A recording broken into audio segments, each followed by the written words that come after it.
বাবা যেদিন দুনিয়া থেকে চলে যাবে, এই যে 20 বছর আগে বাবা মারা গেছে, 10 বছর আগে বাবা মারা গেছে, আল্লাহু আকবার। দুনিয়াতে কত মানুষ দেখছেন, কিন্তু বাবার চেহারাটার মতো চেহারা আর কোথাও পাওয়া যায় না। এই যে 20 বছর আগে মা মারা গেল, কত মানুষ দেখেন, কিন্তু মার চেহারাটার মতো এমন মায়ার চেহারা আর দেখা যায় না।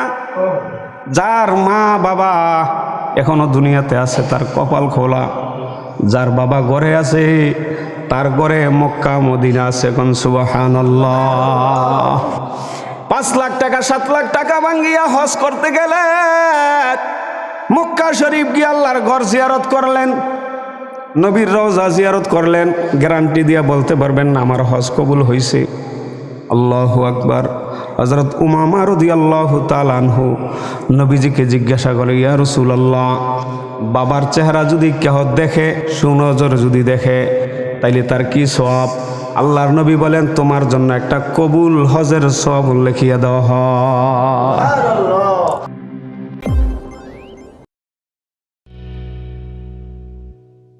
ইয়াহদিহিল্লাহু ফালা মুদিল্লা লাহু ওয়া মান ইউদ্লিলহু ফালা হাদিয়া লাহু ওয়া নাশহাদু আল্লা ইলাহা ইল্লাল্লাহু ওয়াহদাহু শারীকা লাহু ওয়া নাশহাদু আন্না সাইয়্যিদানা ওয়া সানাদানা ওয়া হাবিবানা ওয়া মাওলানা মুহাম্মাদান আবদুহু ওয়া রাসূলুহু الذي أرسل إلى الناس كافة بشيرا ونذيرا وداعيا إلى الله بإذنه وسراجا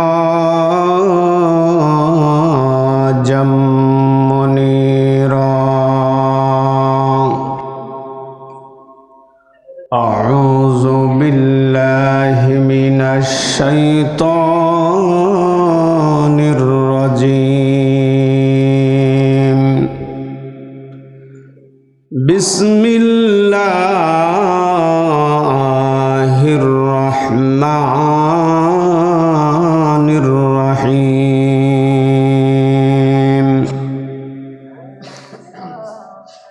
منها خلقناكم وفيها نعيدكم ومنها نخرجكم تارة أخرى. وقال النبي صلى الله عليه وسلم أكثروا هازم اللذات الموت، أو كما قال عليه الصلاة والسلام. إن الله وملائكته يصلون على النبي يا أيها الذين آمنوا صلوا عليه وسلموا تسليما. اللهم صل على محمد كلما ذكره الذاكرون وكلما غفل عن ذكره الغافلون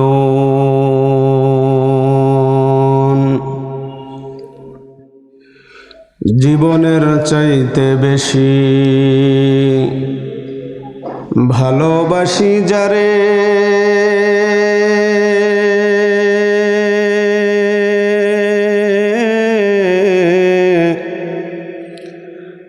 একবারও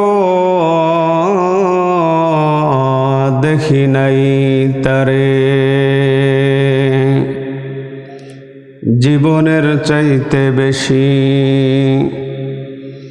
ভালোবাসি যারে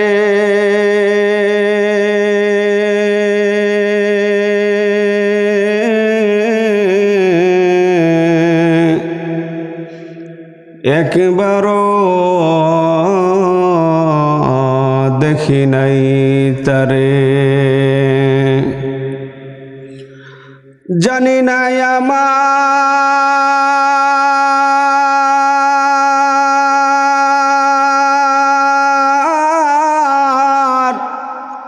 ভালোবাসায় আছে কি ভুল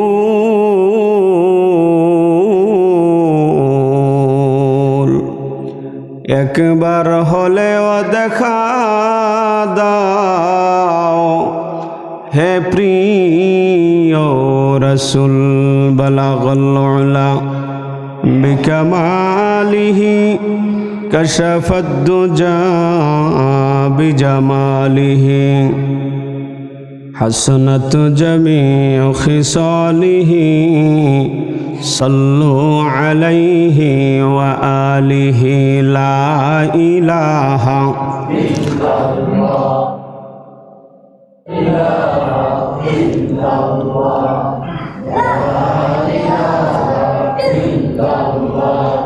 লা ইলাহা ইল্লাল্লাহ লা ইলাহা अल्लाह अल्लाह क्या मुबारक नाम है अल्लाह अल्लाह मोमिनों का काम है ला इलाहा ला इलाहा ला इलाहा इल्लल्लाह ला इलाहा इल्लल्लाह ला इलाहा इल्लल्लाह ला इलाहा इल्लल्लाह ला इलाहा ला इलाहा इल्लल्लाह मुहम्मदुर रसूलुल्लाह सल्लल्लाहु अलैहि वसल्लम।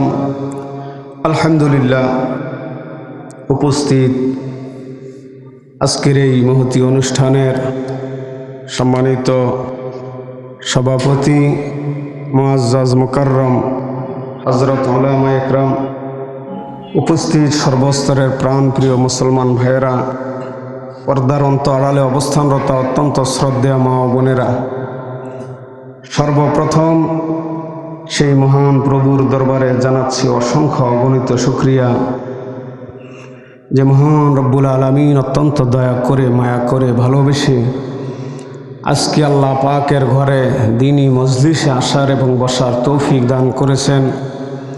সেই মনিবের দরবারে মন ভরে প্রাণ ভরে কালিমাত শুকুর আদায় করি আলহামদুলিল্লাহ।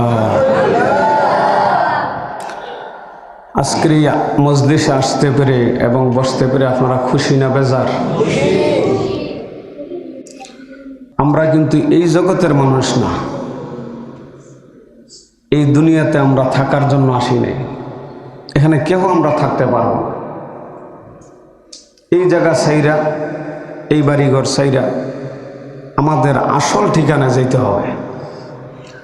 আসল ঠিকানা কোথায়? মোমেন বান্দা, নেককার বান্দার জন্য আসল ঠিকানা হলো আল্লাহর জান্নাত, আর কাফের, ফাসেক, ফুজ্জার, পাপী, তাদের ঠিকানা হলো জাহান্নাম। দুইটা ঠিকানা। এই দুনিয়াতে আল্লাহ তাআলা আমাদেরকে খুব অল্প কিছু হায়াত দিয়ে পাঠাইছে, বেশি না, অল্প। এবং এই হায়াতটারও কোনো গ্যারান্টি নেই। একটা নির্দিষ্ট যদি হইতো 10 বছর 20 বছর, তাইলেও মানুষ একটা কাজ গুছায় করতে পারত। একদম অনির্দিষ্ট, কোনো নির্দিষ্ট নেই। এখন মসজিদে বসছি, এখান থেকে বাড়ি যাওয়ার কোনো গ্যারান্টি নেই, আছে? কোনো গ্যারান্টি নেই। হায়াত কম, আবার একবারে অনির্দিষ্টকালীন, যে কোনো মুহূর্তে এসে যেতে পারে। আল্লাহ পাক এই অনির্দিষ্টকালীন হায়াত দিয়ে আমাদেরকে দুনিয়াতে পাঠাইছে। হায়াতটাকে আল্লাহ গোপন রাখছেন। কেন রাখছেন গোপন? যদি নির্দিষ্ট হইতো তাইলে মানুষ আল্লাহকে ডরাইত না, দুনিয়ার এই নিজাম ঠিক থাকতো না। কারো যদি হায়াত 50 বছর আল্লাহ পাক নির্ধারণ করে থাকে, তারে যদি জানাই দেওয়া হইতো যে তুমি মরবা 2050 সালে, তাইলে নির্দিষ্ট হয়ে যাইত। আর নির্দিষ্ট হইলে কেহ আমল করত না। একবারে 3-4 মাস সময় হাতে রাখিয়া যত আকাম কুকাম আছে সব কইরা, এরপরে দরকার হয় মরার আগে 4 মাস আল্লাহ রাস্তায় যামুগা, ওইখানে গিয়া আমল বন্দিগি কইরা এরপরে মরে যাম, শহীদ হয়ে যাম। এরকম চিন্তা চেতনা থাকতো, তখন আমরা সবসময় আমল করতে পারতাম। আর এখন এমনি কোনো নির্দিষ্ট না। একটু করা জ্বর আইলেই মনে মনে ভাবি না জানি আমি মরে যাই, না জানি মরে যাই, আল্লাহরে ডাকতে থাকি। একটা অ্যাক্সিডেন্ট করলে মনে মনে ভাবি না জানি মরে যাই, আল্লাহরে ডাকি। এই জন্য আল্লাহ তাআলা আমলের প্রতি উদ্বুদ্ধ করার জন্য আল্লাহ হায়াত কার কতটুকু এটা নির্দিষ্ট করে দেন। খুব ছোট্ট একটা আয়াত আপনাদের খেদমতে তেলাওয়াত করছি। এই আয়াতরা অনেকেই পারেন, পারা দরকার। সূরা তাহার 55 নম্বর আয়াতে কারিম এবং নবীজির ছোট্ট একখানা হাদিস আপনাদের খেদমতে তেলাওয়াত করেছি।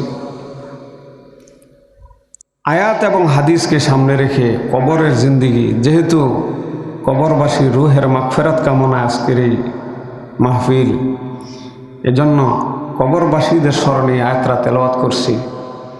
এই আয়াতরা মোটামুটি সবারই জানা আছে। মিনহা খলাকনাকুম ওয়া ফিহা নুঈদুকুম ওয়া মিনহা নুখরিজুকুম তারাতান উখরা। মাটি হইতে জন্ম নিলাম, মাটিতে মরণ।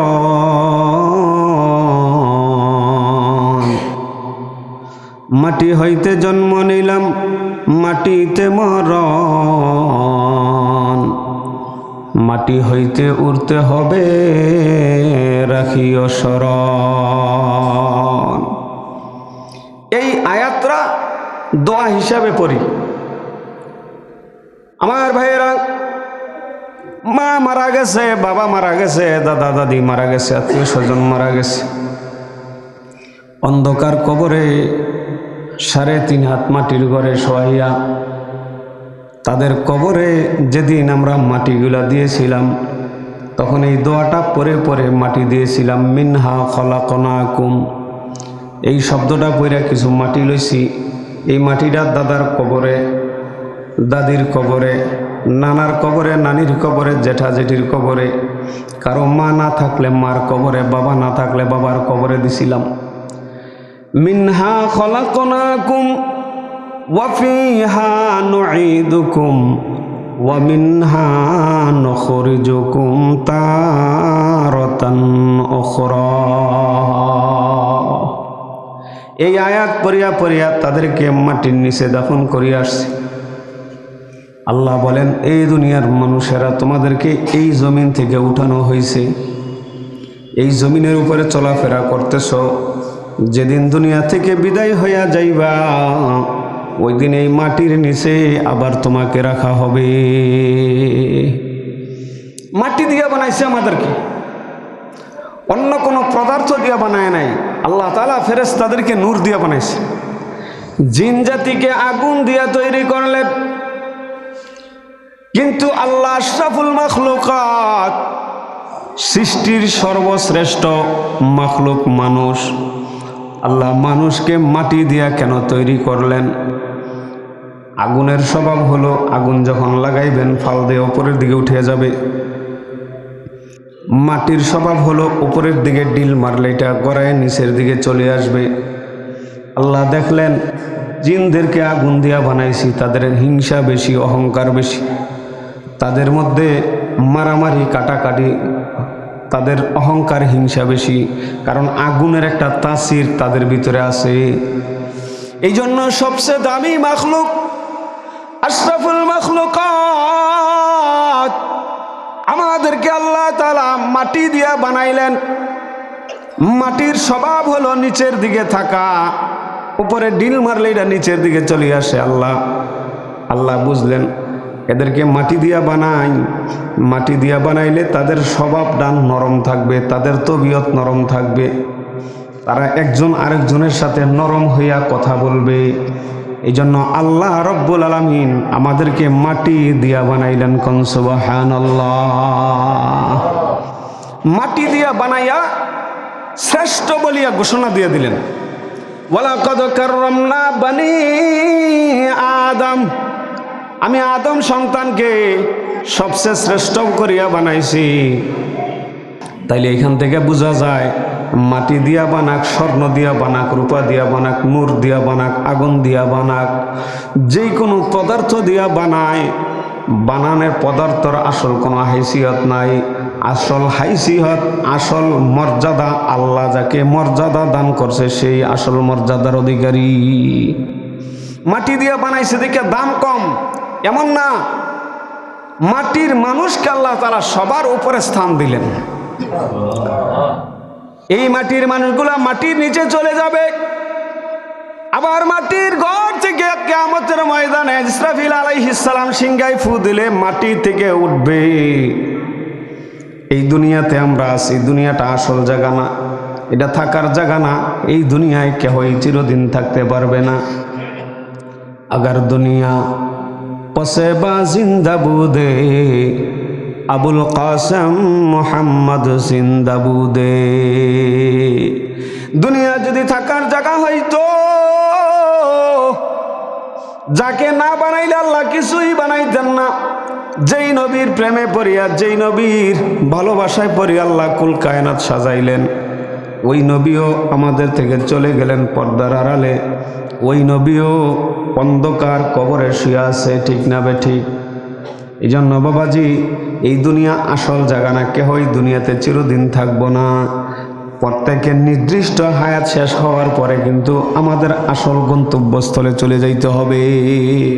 5টা ঠিকানা আছে, এই 5টা ঠিকানার মধ্যে মানুষ আসবে, কিন্তু মানুষ এই 5 জায়গায় থাকতে পারবে না। প্রথম আল্লাহ তাআলা আমাদেরকে বানায়া রুহের জগতে রাখছেন, সেটাও আসল জায়গা না। রুহের জগতে থাকার জন্য আমাদেরকে বানায় না। রুহের জগৎ থেকে আল্লাহ রব্বুল আলামিন পাঠাইলেন আমাদেরকে মার পেটের মধ্যে। মার পেট থেকে আবার আল্লাহ পাক পাঠাইলেন দুনিয়ার মধ্যে। দুনিয়াতে আসি, এই দুনিয়া থেকে আমরা চলে যাব কবরের ঘরে। কবর আসল জায়গা না, কবরের ঘর থেকে উঠবো হাসরের ময়দানে। 50,000 বছর হাসরের ময়দান পার হইয়া হয়তো জান্নাত আর না হয় জাহান্নাম। আসল ঠিকানা আমাদের জান্নাত অথবা জাহান্নামে চলে যাইতে হবে। এই জন্য পর্দার আড়ালের মা বোনেরা গো, এ মানিকপুরের মানুষ, যেই ঘর লইয়া পাগল হইছ এটা আসল ঘর না। যেই বাড়ি লইয়া পাগল হইছ, বাড়ি সুন্দর করার চিন্তায় দিন রাত অবিরাম মেহনত করতেছ। দিন নাই রাত্র নাই, সারাক্ষণ খালি কামাই আর কামাই। হালাল নাই হারাম নাই, শুধু কামাই আর কামাই। কামাই করতে করতে করতে করতে দেখা গেল হায়াতের বেলা পার হয়ে গেছে। এখানে অনেক মানুষ আছেন, ছোট সময় ওনাদেরকে দেখছি দাড়ি পাকে নাই, এখন দেখি দাড়ি পাকে যেতেছে। অনেক লোক আছে আমার ভাইয়েরা, অনেকে আমাদের সমবয়সী, দাড়ি পাইকা যাইতেছে, আমার নিজেরও দাড়ি পাইকা যাইতেছে। আসলে কি ঘটনা কি? এই দুনিয়াতে আসছি যে আমরা থাকার জন্য আসি নাই, এখানে থাকার জায়গা না। মানুষে যেরকম ধান ক্ষেত লাগায়, কি ক্ষেত লাগায়? ধান ক্ষেত, গম ক্ষেত করে না? পানি দেয়, সার দেয়, নিড়ানি দেয়, সব কিছু দেয়। দেওয়ার পরে ধানটা যখন আস্তে আস্তে আস্তে আস্তে হয়, সুন্দর হয়, এরপরে পাকিয়া যায়। পাকার পরে এই ধান কিন্তু জমিনের মধ্যে আমরা রাখি না, এটাকে কাটিয়া বাড়িতে নিয়ে আসি। হযরত মুসা আলাইহিস সালাতু ওয়াস সালাম আল্লাহকে জিজ্ঞাসা করে, আল্লাহ আপনি মানুষগুলাকে বানাইলেন, রব্বুল আলামিন রিজিক দিয়া তাদেরকে লালন পালন করতেছেন, ইয়া আল্লাহ কেন আবার আপনি মানুষকে মেরে ফেলেন? রিজিক দিয়া লালন পালন করিয়া বড় করতেছেন, তাকে পালতেছেন, আবার আপনি কেন তাকে দুনিয়া থেকে বিদায় করে নিয়ে আসেন, মারিয়া নিয়ে আসেন? তার ছেলে কান্দে, মেয়ে কান্দে, স্ত্রী কান্দে, মা বাবা থাকলে মা বাবা কান্দে। মনে করেন আমি আপনি মারা গেলাম, ছোট একটা বাচ্চা 5 বছর, 6 বছর, 8 বছর, সে তো বুঝে না বাবা যে মারা গেছে। অন্য অন্য দিন বাবা যেরকম আদর করে, আজকে শিশু বাচ্চা দৌড়ে গিয়া বাবার গলায় ধরে। অন্যদিন বাবা চুমা দিয়া সন্তানকে আদর করিয়া 10টা 5টা টাকা দিয়া বিদায় করে দিত, অথবা কোলে করে দোকানের মধ্যে নিয়ে মজা কিনা বিদায় করে দিত, অথবা ঘরের ভিতরে না দিয়া যাইত। কিন্তু আজকে তো বাবা ঘুমায় রইছে, এমন ঘুম দিছে, সন্তান তো জানে না আমার বাবা যে চির বিদায়ের ঘুম দিছে। এমন ঘুমাইবা মন রে, জাগিবা না, এমন ঘুম তুমি দিবা, এমন ঘুম দিবা, আর কোনো দিন তুমি জাগবা না, তুমি আর কোনো দিন ফেরত আসতে পারবা না, চক্ষু খুলিয়া সন্তানকে সান্ত্বনা দিতে পারবা না। মুসা আলাইহিস সালাতু ওয়াস সালাম জিজ্ঞাসা করে, আল্লাহ কেন আপনি এত যত্ন করিয়া মানুষ বানাইয়া লালন পালন করিয়া আবার মেরে ফেলেন? তাকে বিদায় দেওয়া কত কঠিন, বিদায় দেওয়া তাকে যে কত কঠিন। যার মা মারা গেছে, যার বাবা মারা গেছে, সে বুঝে মাকে নিজের কাঁধে করিয়া নিয়ে কবরের ঘরে শোয়ানো যে কত কষ্ট। যার সন্তান মারা গেছে, সে বুঝে সন্তানের লাশ কাঁধে করিয়া কবরের ঘরে নিয়া মাটির নিচে শোয়াইয়া পাড়ায় পাড়ায় মাটি দেওয়া যে কত কষ্ট। আল্লাহ এত হৃদয় বিদারক চিত্র তো মানুষ সহ্য করতে পারে না, চোখ দিয়ে অনায়াসে কান্না আসে, চোখের পানি ফেলায় কান্দে। আল্লাহ আপনি কেন মানুষকে মেরে ফেলেন? আল্লাহ বললেন, মুসা রে তুমি কিছু গম ক্ষেত করো, গম ক্ষেত, জমিনের মধ্যে গম লাগাও। হযরত মুসা আলাইহিস সালাম আল্লাহ পাকের কথা অনুযায়ী গমের চাষ করলেন, পানি দিতেছেন, নিড়ানি দিতেছেন, সব কিছু করছেন। যখন গম বড় হয়ে গেল, গম যখন পাকিয়া গেল, হযরত মুসা আলাইহিস সালাতু ওয়াস সালাম গম সুন্দর করিয়া কাটিয়া মারাই করিয়া বাড়িতে না ডামের মধ্যে বইরা রাখছে। এখন আর জমিনে রাখলে নষ্ট হয়ে যাবে, এই জন্য আমি সুন্দর করিয়া কাটিয়া মারাই করিয়া এগুলা বস্তার ভিতরে ভরিয়া ডামের ভিতরে ভরিয়া যত্ন করিয়া রাখিয়া দিছি। আল্লাহ রব্বুল আলামিন বললেন, এ মুসা, এ মুসা, এই গম যখন পাকলো তখন আর জমিনে থাকার কোনো দরকার নাই। মানুষের যখন বয়স শেষ হয়ে যাবে, যখন বয়স শেষ হইয়া যায়, লিকুল্লি শাইইন আজাল, যার সময় আসিয়া যাবে তার সাথে সাথে দুনিয়া থেকে যাইতে হবে। এ মুরব্বী বাবাজিরা, এ যুবক ভাইয়েরা, এ পর্দার আড়ালের মা বোনেরা গো, লক্ষ্য করিয়া দেখেন কত মানুষের সাথে চলাফেরা করতেন, বাজারে একসাথে যাইতেন, আজকে দেখেন লগের বন্ধুটা বাজারে আর যায় না। আল্লাহু আকবার। একসাথে দোকানে বসিয়া বসিয়া চা খাইতেন, আজকে ওই মুরব্বী নাই, যেটা যেটিরে কত আদর করত, ডাক দিতেন, দাদা দাদিরে ডাক দিতেন, কত আদর যত্ন করত। কিন্তু আজকে তারা নাই, আজকে কোথায় চলিয়া গেছে, এমন দেশে গেছে আর জীবনে কোনোদিন ফেরত আসতে পারবে না। আল্লাহ, আমার ভাইয়েরা, বাদশাহ হারুনুর রশিদের দরবারে একটা পাগল থাকতো, বাহলুল পাগল। কি পাগল? বাহলুল। আল্লাহওয়ালা মজ্জুব ছিল বাহলুল। বাহলুল পাগলায় মাঝে মাঝে কিছু অলৌকিক কাজ করত, যেই কাজগুলা স্বাভাবিকত মানুষ করে না, এমন পাগল ছিল বাহলুল পাগলা।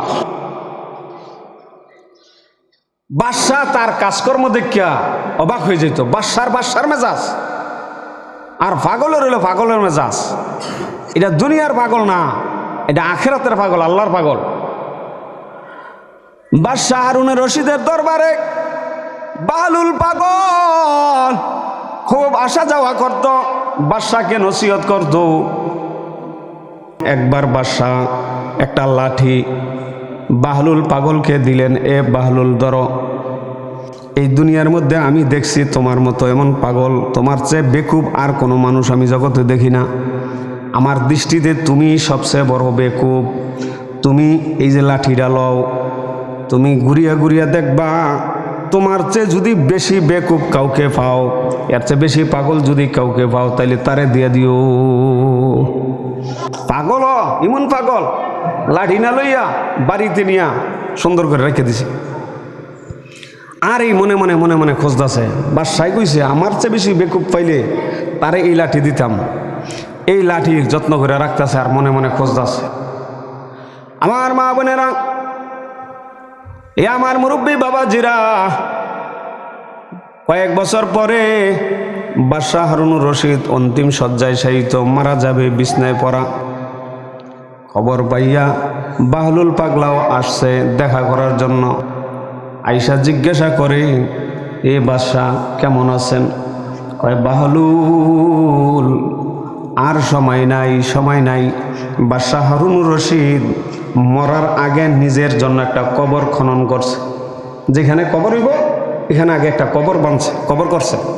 কবর কইরা প্রতিদিন কবরটার কাছে গিয়া বৈশা বৈশা দোয়া করত, আর এই কবরের কথা মনে করত, আরে এই কবরে আমি শুমু, এখানে আমার শোয়ানো হবে। আমার বাবারা, এ আমার যুবক ভাইয়েরা, আম্মাজান হযরত আয়েশা রাদিয়াল্লাহু তাআলা আনহা নবীজিকে জিজ্ঞাসা করেন, আল্লাহর হাবিব গো, কোনো মানুষ যদি কবরের ঘরে, কোনো মানুষ যুদ্ধের ময়দানে না গিয়া সে কি শাহাদাতের মর্যাদা লাভ করতে পারবেনি? আল্লাহর হাবিব বললেন, এ আয়েশা, কোনো মানুষ যদি দৈনিক কবরের কথা 20 বার মনে করে, কয়বার? 20 বার যদি কবরের কথা মনে করে, তাহলে আল্লাহ তাআলা তাকে শাহাদাতের মর্যাদা দান করবে। কোন সুবহানাল্লাহ। 20 বার যাই 20 বার কবরের কথা মনে করে, সে কি নামাজ ছাড়তে পারব? হ্যাঁ, আল্লাহ। দৈনিক ক্ষণে ক্ষণেই, দিনটা 24 ঘন্টা, 20 বার যদি মনে করে, তো প্রতি ঘন্টা একবার করে মনে করলে একটু বড় বড় মনে হবে, আরে আমি তো থাকতাম না, আমি তো মরে যাবো। আমার লগের বন্ধু বান্ধবরা, যাদের সাথে স্কুলে পড়ালেখা করছি, যাদের সাথে ব্যবসা বাণিজ্য করছি, যাদের সাথে জমিতে চাষ করছি, ওরা না, এরা চলে গেছে। আমার ভাইয়েরা, এবার বাহলুল পাগলা আইসা জিজ্ঞাসা করে, বাদশাহ কি খবর আপনার? বলে, আমি আখিরাতের সফরে রওনা করছি। এই বাহলুল আখিরাতের সফরে? বলে, বাদশাহ দুনিয়াতে থাকতে আপনি যদি কোনো জায়গায় সফরে যাইতেন, বাদশাহ ছিল নবীর বংশের মানুষ ছিল বাদশাহ হারুনুর রশিদ। বলে, আপনি যদি কোনো জায়গায় সফরে যাইবেন, ওই জায়গাকে আগে নিরাপত্তার জন্য আগে নিরাপত্তার চাদর দিয়া বেষ্টন করত, পুলিশ পাঠাইতেন, আর্মি, বিডিআর, র্যাব পাঠাইতেন। এমনভাবে জায়গা তদন্ত করতেন যেন মাটির নিচেও কোনো শত্রু লুকায়ে থাকতে না পারে। এ বাদশাহ, আজকে যেই সফরে আপনি রওনা হয়েছেন, এই সফর থেকে কি আর কোনোদিন ফিরতে পারবেন? বলে, না। যেই সফরে গেলে আর কোনোদিন ফেরত আসে না, যেই বাড়িতে গেলে আর কোনোদিন মানুষ ফেরত আসে না, এটা হলো আসল বাড়ি। যেই ঘরে মানুষ গেলে আর ফেরত আসে না, ওইটা হলো আসল ঘর। আজকে আমি আপনি যেই বাড়ি দিয়া বাড়িওয়ালা, যার ঘর দিয়া ঘরওয়ালা, এমনও মানুষ আছি আমরা, আমার বাবা দাদা পরদাদা এরপরে আর মনেও নাই, পরদাদা পর্যন্ত আর মনেও নাই কার বাড়িতে থাকি। এরা যদি আজকে কবরের উঠতে আসতো তাইলে আমরা হ্যাঁ করে চিনতাম না, হ্যাঁ রকম করে চিনতাম না, ঠিক নেই? আরে আমার বাড়িতে হ্যাঁ থাকে আমরাও চিনতাম না, অথচ আমি তার বাড়িতেই থাকতেছি, তার রেকর্ড পড়ছাই আমি বাড়িওয়ালা, ঠিক না বেটি? বাহলুল জিজ্ঞাসা করতেছে যে আপনি যেই জায়গায় যাইবেন ওইখানে কি কোনো সামানাপত্র পাঠাইছেন? বলে না। পুলিশ বাহিনী পাঠাইছেন? না। এ বাদশাহ, দুনিয়াতে আপনি এক জায়গায় সফরে গেলে কত কিছু আপনি পরীক্ষা নিরীক্ষা করতেন, আজকে কেমন সফরে যাইতেছেন যেখানে কিছুই পাঠান নাই। ওই যে লাঠিটা হাতে করিয়া নিয়ে আসছে, এইসা বলতেছে আমি এই লাঠি নিয়ে মানুষের মাঝে ঘোরাফেরা করিয়া দেখছি, কোনো মানুষ আমার চেয়ে বড় বেকুব পাই নাই। অনির্দিষ্ট অজানা গন্তব্যের দিকে যে ব্যক্তি রওনা করে সে হলো আসল পাগল। এবার আজকে আমি দেখলাম আমার চেয়ে বেশি বেকুব হইলেন আপনি। নেন আপনার লাঠি, আপনি নেন, কারণ আপনি যেই সফরে যাইবেন ওই সফরের জন্য কিছুই পাঠান নাই। কবর অন্ধকার ঘর, কবর এমন এক ঘর, প্রতিদিন কবর আমাদেরকে ডাকতেছে, আনা বাইতুল ওয়াহদাতি, আমি একা একই ঘর, আমি শূন্য ঘর, আনা বাইতুল দুদাতি, আমি পোকামাকড়ের ঘর, আনা বাইতুল হাইয়াতি, আমি সাপ বিচ্ছুর ঘর। আমার কাছে আসো, আমার সাথে ভালো ব্যবহার পাইতে হলে ভালো আমল নিয়ে আসো। আমার ভাইয়েরা, হযরত আবু যর গেফারি রাদিয়াল্লাহু তাআলা আনহু আল্লাহর নবীর মেয়েকে যখন কবর দিবেন, মদিনা শরীফ যারা গেছেন দেখবেন জান্নাতুল বাকিতে ঢুকার পথে যে রাস্তাটা, এখানে কিছু পুলিশ দাঁড়ায় থাকে, এটার পিছনে অন্য মানুষদেরকে যাইতে দেয় না। এই জায়গার মধ্যে উম্মাহাতুল মুমিনিন নবীর স্ত্রীদের কবর এই জায়গায়, এখানে কাউকে জিয়ারতের জন্য পারমিশন দেয় না, সেখানে যাইতে দেয় না, অন্যদিকে ঘুরায় দেয়। আল্লাহু আকবার। আল্লাহর নবীর মেয়ে কলিজার টুকরা হযরত ফাতেমাকে যখন কবরে দিবে, কবরের ঘরে হযরত আবু যর গেফারি কবরের পাশে দাঁড়াইয়া বলতেছে, এ কবর, তুমি জানোনি তোমার মধ্যে কাকে রাখা হবে? বলে, তোমার মধ্যে রাখা হবে হযরত আলীর স্ত্রী, শেরে খোদা আলীর স্ত্রী। তোমার মধ্যে রাখা হবে জান্নাতের যুবকদের সর্দার হযরত হাসান হোসাইনের মা, হযরত হাসান হোসাইনের মা।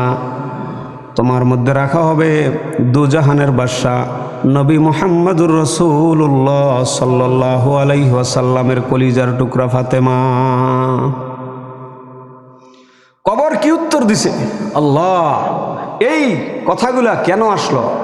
হযরত আবু যর গেফারি রাদিয়াল্লাহু তাআলা আনহু এখানে কেমনে গেলেন? কবর উত্তর দেয়, এ আবু যর গেফারি, এ আবু যর গেফারি, আমি নবীর মেয়ে চিনি না, আলীর স্ত্রী চিনি না, ইমাম হাসান হুসাইনের মা চিনি না, আমি চিনি আমল, যে আমার কাছে ভালো আমল নিয়ে আসবে আমি তার সাথে ভালো ব্যবহার করব, আর যে খারাপ আমল নিয়ে আসবে সে আমার ব্যবহার দেখতে পারবে। আল্লাহ! হযরত আবু যর গেফারি রাদিয়াল্লাহু তাআলা আনহু ওইখানে কেমনে গেলেন? হযরত ফাতেমা রাদিয়াল্লাহু তাআলা আনহা বললেন, আমি যদি মারা যাই তাহলে আমার লাশ কাউকে দেখাইবেন না। এজন্য মহিলাদের লাশ দেখা নিষেধ। জীবনে মনে করেন একটা পর্দানিসীন মহিলা দেখেন নাই, এখন মারা যাওয়ার পরে যখন খাটের মধ্যে শোয়াইছে তো কতটুক লম্বা কতটুক মোটা এটা একটা আইডিয়া করা যায়। আল্লাহর নবীর কলিজার টুকরা ফাতেমা হযরত আলীকে নসিহত করলেন, এ প্রাণের স্বামী, আমি যেদিন মারা যাব আমার লাশ আর কাউকে দেখাইবেন না। আপনি আছেন, আমার 2 সন্তান আছে, এই 3 জনে মিলিয়েই আমার কবর কাফন দাফন করবেন, রাত্রের বেলা কাফন দাফন শেষ করবেন। রোজার দিন সেহরির আগে হযরত ফাতেমা তুজ-জাহরার স্বপ্ন দেখে আল্লাহর নবী আসছেন।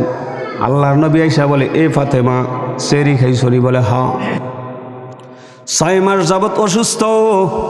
হঠাৎ নবীজিকে স্বপ্ন দেখার পরে মনে হয় যেন শরীর সুস্থ সুস্থ লাগতেছে। বলে হ্যাঁ সেহরি খাইছি। বলে এখন সেহরি খাও, আলীর সাথে সেহরি খাও, আর আজকে ইফতার করবা দু জাহানের বাদশা নবী মুহাম্মদুর রাসূলুল্লাহর সাথে। সুবহানাল্লাহ। কয় স্বামীর সাথে সেহরি খাও আর ইফতার করবা বাবার সাথে আইসা। এটার দ্বারা বুঝতে পারছেন যে আজকেই আমার দুনিয়া থেকে যেতে হবে, আজকেই আমার শেষ। সকালবেলা হয়েছে, 6 মাস যাবৎ নবীজির ইন্তেকালের পরে মা ফাতেমা অসুস্থ, শোয়াতে উঠতে পারে না, কাজকাম করতে পারে না।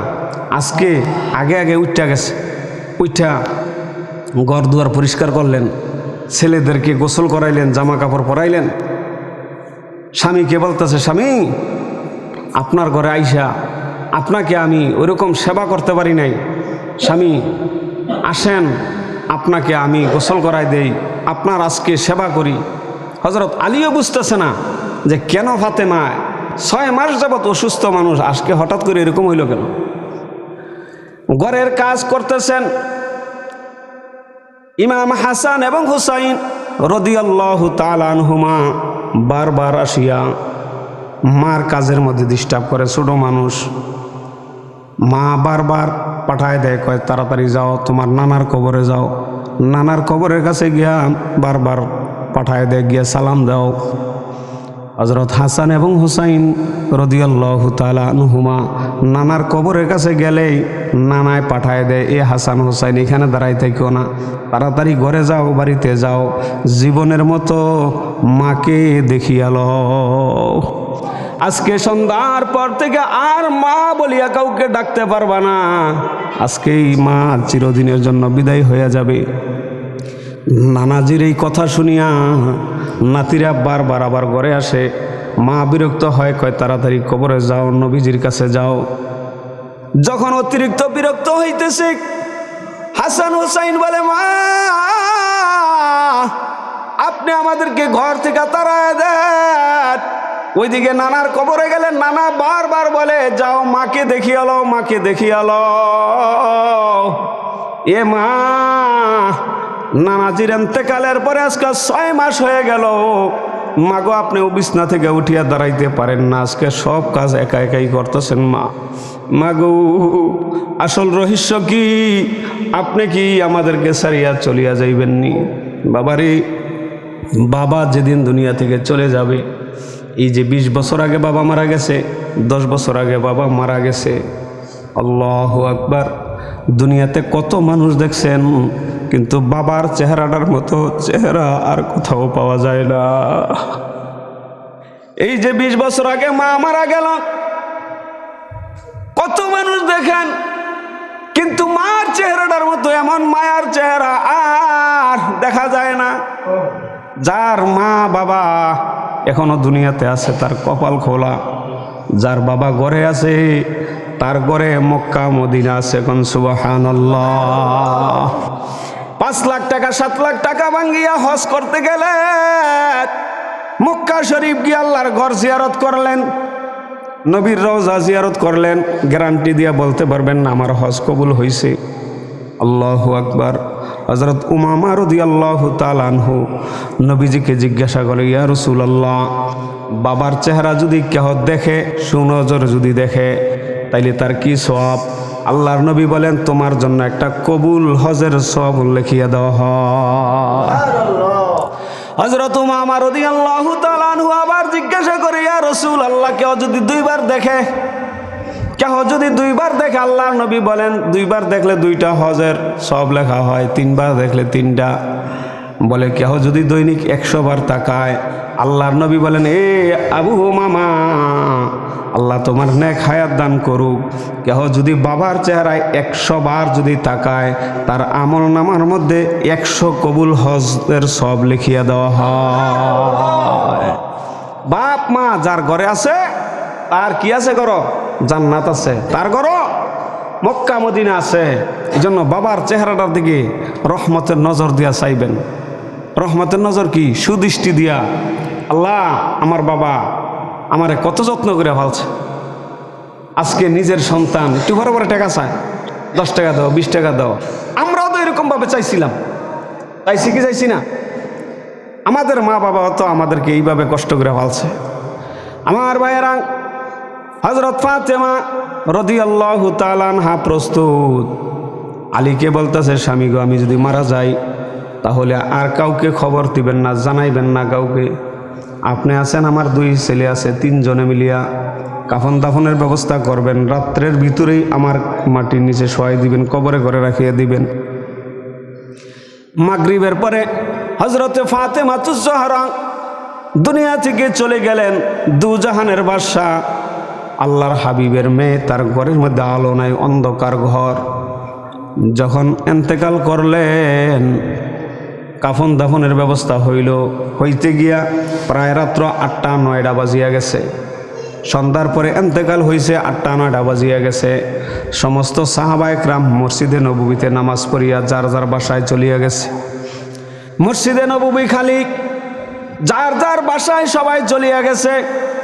এখন নীরব যখন হইছে, আল্লাহর নবীর জামাতা হযরত আলী, হাসান হোসাইন মাকে নিয়ে কবরের ঘরে রওনা হইছে। কিন্তু একটা খাট উঠাইতে তো 4 জন লাগে, 4 কোনায় ধরতে হয়। 3 জন আছে, আরেক কোনা খালি আছে, ওই কোনা দান নিয়ে যায়। আবার হযরত হোসাইন রাদিয়াল্লাহু তাআলা আনহু একটু বয়সে ছোট। হযরত হোসাইন এত শক্তি করিয়া ধরতেও পারতেছে না। এমত অবস্থায় খাট যেন পিছন দিক থেকে নুয়া পড়ে এরকম একটা অবস্থা। এমন সময় আল্লাহর হাবিব হযরত আবু যর গেফারি রাদিয়াল্লাহু তাআলা আনহু, বিখ্যাত সাহাবী, সরল সাহাবী, নিজে থাকার জন্য একটা ঘর বানায় নাই। নবীর ঘরই তার ঘর, নবীজির মসজিদই তার ঘর। আহলে সুফার সাথী হযরত আবু যর গেফারি এশা নামাজ পড়িয়া গিয়া শুয়ে রইছে। ঘুম যখন লাগছে, হঠাৎ করে দেখে আল্লাহর নবী স্বপ্নের যোগে এসে হাজির হয়ে গেছে। ডাক দিয়া বলে, আবু যর, আর ঘুমায় থাকিও না। সন্ধ্যার সময় আমার মেয়ে ফাতেমা দুনিয়া থেকে বিদায় হয়ে গেছে। আলী, হাসান, হোসাইন কবরের ঘরে আনতে পারতেছে না, লাশ নিয়ে আসতে পারতেছে না। তুমি যাও, তুমি গিয়া খাটের একটা কোণার মধ্যে ধরো। সুবহানাল্লাহ। আল্লাহ, কেমন মহিলা ছিলেন, জান্নাতি সর্দার। এমনি কি হয়েছে? আমরা অনেক সময় মনে করি নবীর মেয়ে হওয়ার কারণে আল্লাহ পাখা করে এমনি দিয়ে লাগছে, ঠিক না?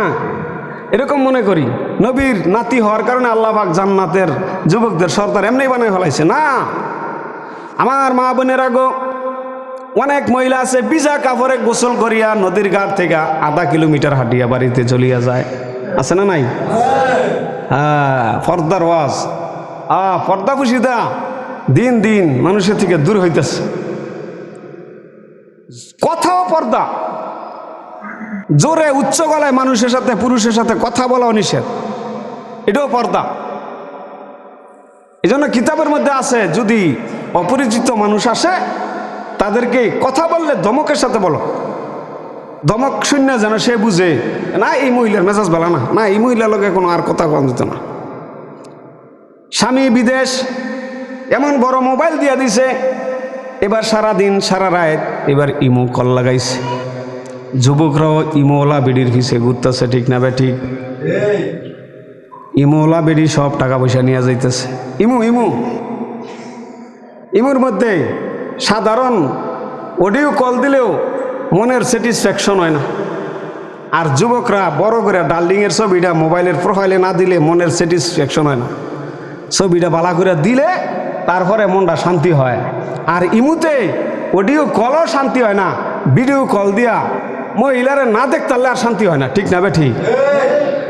এই জন্য মা বোনেরা, জমানা বড় মুশকিল, যুগ চলতেছে এখন, ফিতনা ফাসাদের যুগ চলতেছে, বড় সাবধান। আপনার স্বামী যদিও বিদেশে গেছে, কিন্তু আপনাকে আমানত রাখিয়া গেছে। এই শরীরটা আপনার কাছে আমানত, এই জবানের কথাগুলি আপনার কাছে আমানত।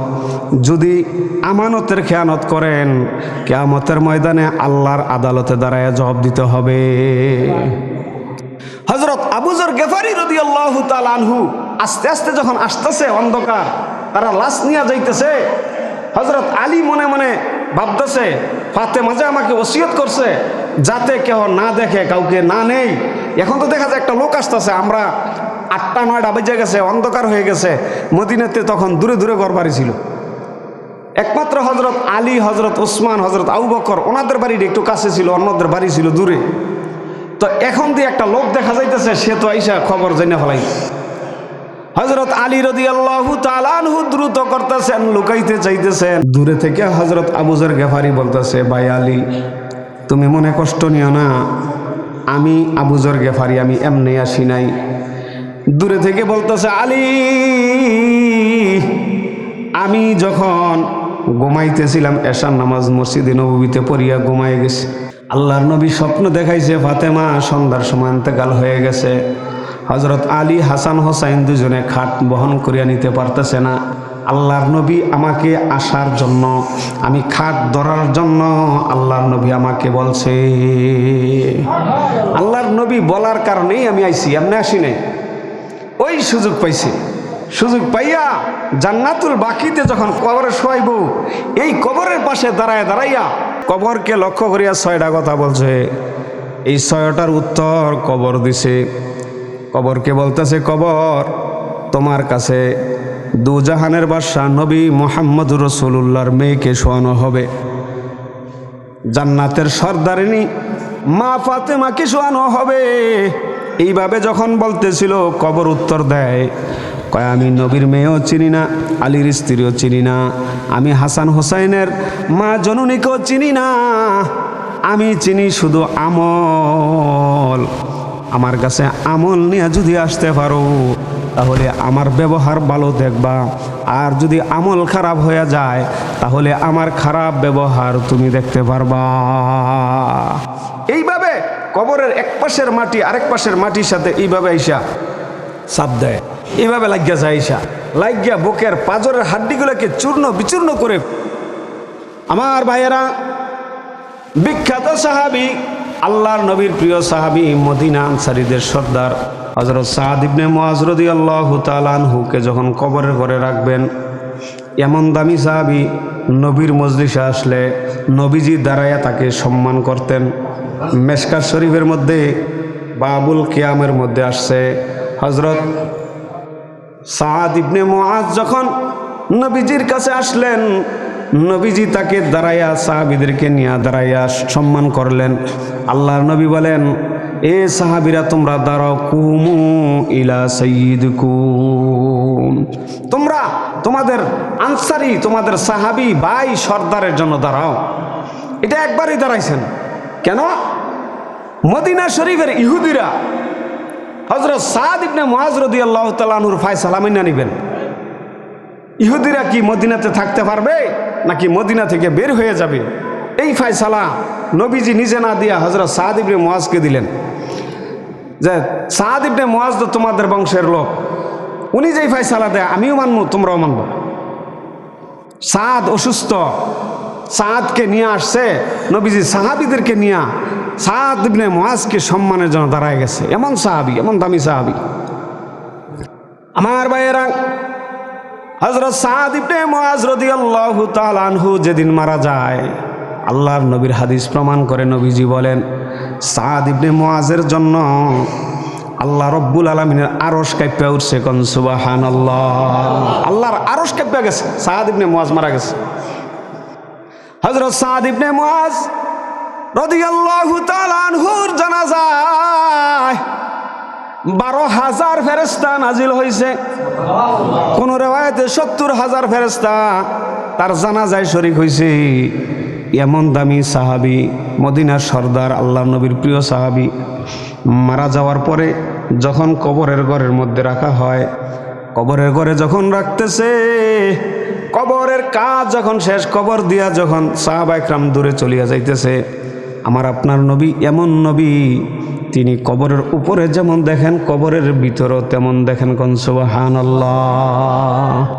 কবরের উপরে যা হইতেছে তা তো দেখেন, সামনে যেমন দেখেন পিছনে এমন দেখেন, এমন নবী। আল্লাহু আকবার। নবী বলেন, আমি কোনো রাস্তা দিয়ে যদি হাইটা যাই, আমার শরীর মুবারকের যেই গ্রান আছে মেশক আম্বরের চেয়ে বেশি গ্রান, 1 মাস পর্যন্ত এই রাস্তার মধ্যে শুধু আমার শরীর মুবারকের গ্রানে বিমোহিত হয়ে থাকতো। কোন সুবহানাল্লাহ। মেশকা শরীফে হাদিস আসছে, আল্লাহ রসুল বলেন, সাহাবীরা নবীজির গাম মুবারক নিয়া বোতলের ভিতরে ভরিয়া রাখতেন। ওই যুগে তো এত আতর গোলাপের ব্যবস্থা ছিল না। নবীজির শরীর মুবারক থেকে যে গাম ঝরত, এই গাম নিয়া বোতলের ভিতরে ভরিয়া রাখতেন।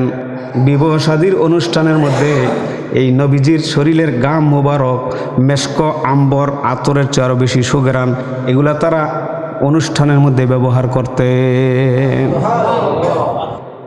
আল্লাহর নবী সাহাবীদেরকে আবার ডাকলেন, এ সাহাবীরা তাড়াতাড়ি আসো, তাড়াতাড়ি আসো, হালুম্মু ইলাইয়া, আমার দিকে দৌড়ে আসো। সাহাবীরা বুঝতে পারে নাই, দৌড়ে আসলেন নবীজির কাছে। বলতেছে, আল্লাহর হাবিব বলেন, সাব্বিহু সাব্বিহু সাব্বিহু। এ সাহাবীরা তোমরা তাড়াতাড়ি সুবহানাল্লাহ সুবহানাল্লাহ সুবহানাল্লাহ তাসবিহ পাঠ করতে থাকো। আল্লাহর নবীর সাহাবীরা দীর্ঘ সময় পর্যন্ত সুবহানাল্লাহ সুবহানাল্লাহ এই তাসবিহ পাঠ করতে লাগলেন। সাহাবীরা বলেন, সাব্বাহনা মুদ্দাতান তাবিলা, আমরা লম্বা সময় ধরে শুধু সুবহানাল্লাহ পড়তে লাগলাম। আবার নবীজি বলেন, এ তোমরা আলহামদুলিল্লাহ পড়ো। আমরা দীর্ঘ সময় আলহামদুলিল্লাহ পড়লাম। এরপরে বলে আল্লাহু আকবার, আল্লাহু আকবার বড়, আল্লাহু আকবারও পড়লাম অনেক সময় ধরে।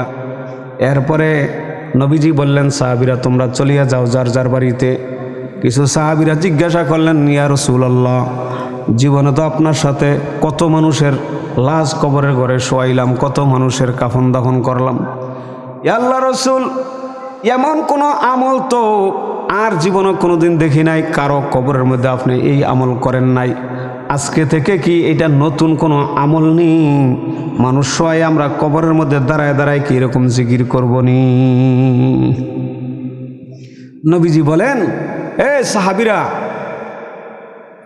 অন্যান্য কবরের ব্যাপারে এই হুকুম না, এটা শুধু সাদ ইবনে মুআজের ক্ষেত্রে এই হুকুম। আল্লাহর হাবিব কেন করলেন? বলে, সাহাবীরা, আমি যখন কবরের মধ্যে যখন তাকে রাখলাম, তোমরা যখন চলে যাইতেছিলে, আমি কবরের ভিতরে দেখতেছি কি হয়। হঠাৎ করে দেখি ডাইন পাশের মাটিগুলো বাম পাশের মাটির দিকে আগায় আসতেছে। সাদ ইবনে মুআজকে চাপ দেওয়ার জন্য, এইভাবে চাপ দেওয়ার জন্য মাটিগুলা একদিক থেকে আরেক দিকে আসতেছে, তারে চাপ দিব। ওই যে কবরের ঘরে চাপ দেয়। এ বাবাজি, সাদ ইবনে মুআজ এত দামি সাহাবী, নবীর প্রিয় সাহাবী, এত হাজার ফেরেশতা তার জানাজায় আসছে। উনি মারা যাওয়ার পরে আল্লাহর আরশ কাঁপিয়া উঠছে। ওনার মতো সাহাবীর যদি কবর এই ব্যবহার করে, তাহলে আপনার আমার ব্যাপারে কবর কি ব্যবহার করবে? নবীজি বলেন, আমরা যখন সবাই সুবহানাল্লাহ আলহামদুলিল্লাহ আল্লাহু আকবার তাসবিহ গিলা পড়তেছিলাম, কবর আস্তে আস্তে আস্তে আস্তে মাটিগুলা যার যার জায়গায় আবার চলিয়া গেল। মাটিগুলা তার যা স্থানে গিয়া দাঁড়ায় গেল। এই জন্য তোমাদেরকে বলছি তাসবিহটা পড়ার জন্য। আমার ভাইয়েরা, কবর আল্লাহর নবীর সাহাবী হযরত আলী রাদিয়াল্লাহু তাআলা আনহু কবরের পাশে দাঁড়ায় দাঁড়ায় বলতেন, ইয়া আহলাল কুবুর কুসিমাত আমওয়ালুকুম ওয়া যুফিজাত আজওয়াজুকুম। হে কবরের লোকেরা, কবরখানার মধ্যে দাঁড়ায়া উনি এই কবরবাসীদের কাছে বলতেন, এই কবরবাসীরা, তোমরা শুনিয়া রাখো, তোমাদের যত মাল ছিল ছেলেদের মধ্যে বন্টন হয়ে গেছে। ক্ষেত জমি মেয়েরা ছেলেরা বন্টন করিয়া নিয়ে গেছে, বাড়িঘর সব কিছু বন্টন করিয়া নিয়ে গেছে, তোমার আর কিছু নাই। ওয়া যুফিজাত আজওয়াজুকুম, তোমাদের স্ত্রীরা যদি জোয়ান হয় তাহলে অন্যত্র বিবাহ শাদী হয়ে গেছে, তোমাদের স্ত্রীরা তোমাদের কথা মনেও রাখে নাই। ওয়াসুক্কিনাত বুয়ুতাকুম, এবং তোমাদের ঘরের মধ্যে অন্যরা আইসা বসবাস করে, তোমাদের বলতে কিছু নাই, তোমাদের সব কিছু শেষ হয়ে গেছে। কি যে উপায়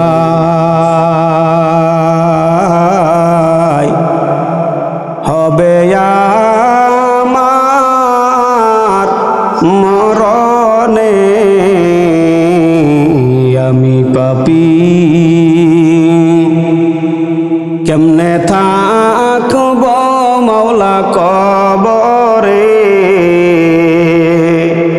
সাথী নাই রে বাতি নাই রে মাওলা ওই ঘরে, সাথী নাই রে বাতি নাই রে মাওলা ওই ঘরে।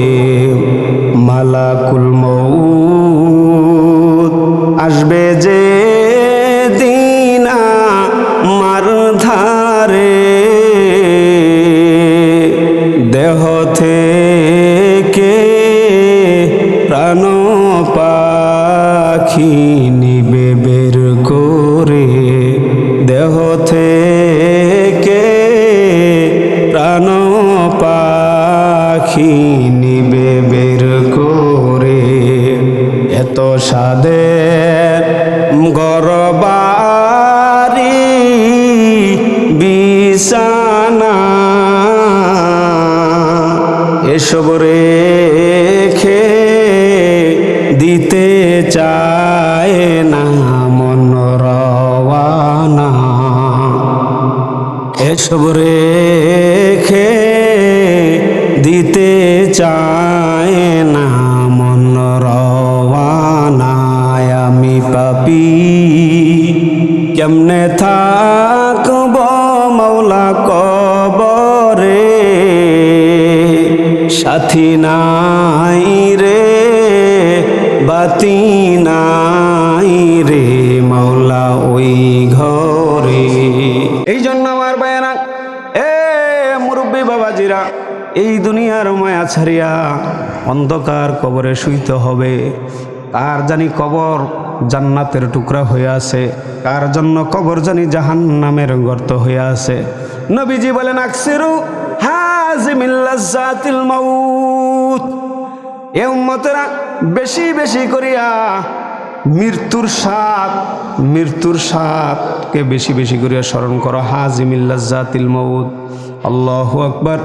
যেই জিনিসে দুনিয়ার মজাকে কাটিয়া দেয়, যেই জিনিসে দুনিয়ার মজা দুনিয়ার স্বাদ মায়াকে কাটিয়া দেয়, এটা হলো মানুষের মরণ। এই মরণটাকে বেশি বেশি করিয়া স্মরণ করো।